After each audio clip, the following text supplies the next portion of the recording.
გაინტერესებთ მე ვინ ვარ? გამოვყევით ჩემთან ფარცხიში, ორგანულ ფერმაში და მოგითხრობთ ჩემი ცხოვრებიდან პატარა ეპიზოდს. ეს მოკლე ისტორია ეხება ჩემს ემიგრაციულ ცხოვრებას დიდ ბრიტანეთში.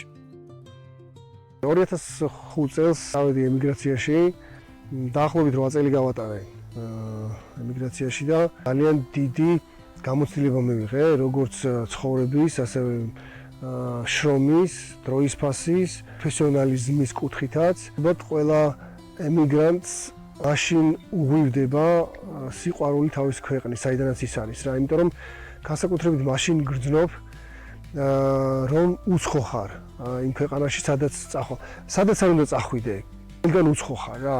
მიუხედავად იმისა, რომ შეიძლება მთელი ცხოვრება იქ გაატარო. მაინც მიუღებელი ხარ იმ მაინც ჩასული ხარ რა. და ესეც უხერხულობას მიგრანტის სტატუსი. რა თქმა უნდა, იმათიანი ვერ გახდები რა, რაც არ უნდა გააკეთო, რაც არ უნდა პროფესიონალი იყო, რაც არ უნდა ბიზნესი ქონდეს და მილიონერი იყო, მაინც ემიგრანტი ხარ რა. ცოტა კონსერვატორები არიან ეს ინგლისელები და მაგ კუთხით ასე გძნობ რა. თუმცა ეს იმხელა დისკომფორტს არ გძნობდა, რომ იქ თქვათ განვითარებისთვის ხელი შეეშალა. მე მადლობელი ვარ პირიქით, სწავლე როგორც აღნიშნე წეღან და ყოველთვის მიზიდავდა საქართველოს როგორც ყველა ემიგრანტს რა. ერთი უნდა აღნიშნო, რომ რთულია უკან დაბრუნება. როდესაც გაქვს კარგი პირობები, კარგი შემოსავალი, ხელფასი იქიდან შენებს ეხმარები აქეთ და ეს ყველაფერი გაქვს უსაფრთხოდ გრძნობ თავს, ასე ვთქვათ, არ გემუქრება, ვთქვათ, მსახურის გარეშე ყოფნა და ასე შემდეგ და დაცულად გრძნობ თავს. ამჯობინებს, რომ არ დაბრუნდეს რა, იმიტომ რომ აქ დაბრუნების შემთხვევაში დისკომფორტია რა მათთვის. ახლიდან უნდა დაიწყონ აქ ცხოვრება რა. თუმცა მე ცოტა სხვანაირად ვფიქრობ რა. ჩემთვის არ იყო დიდი პრობლემა, მე შემიძლია გადაწყვეტილების უცბად მიღება, თუ მჯერამე იმ გადაწყვეტილების რა. ინგლისში წასვლაზეც ესე იყო და იქიდან ჩამოსვლაზეც ასე იყო რა.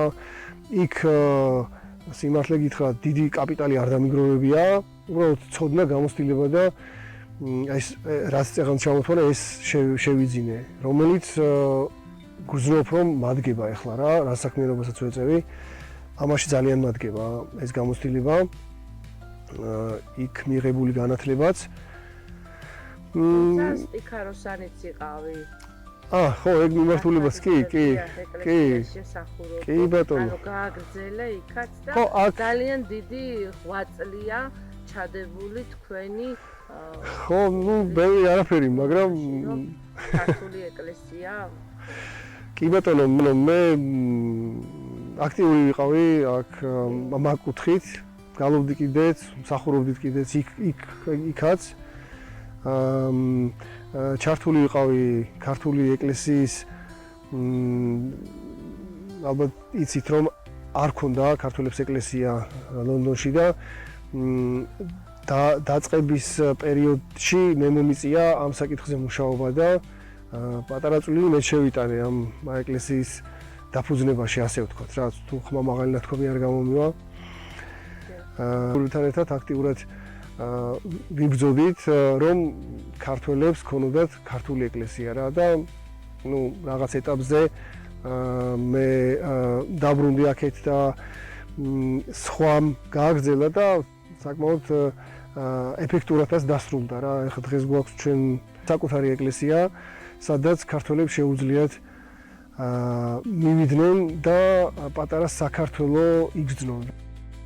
თუ მოგეწონათ ჩემი ისტორია, გაუზიარეთ თქვენს მეგობრებს, რათა უფრო მეტმა გაიგოს ჩემსა და ჩემს პროექტის შესახებ.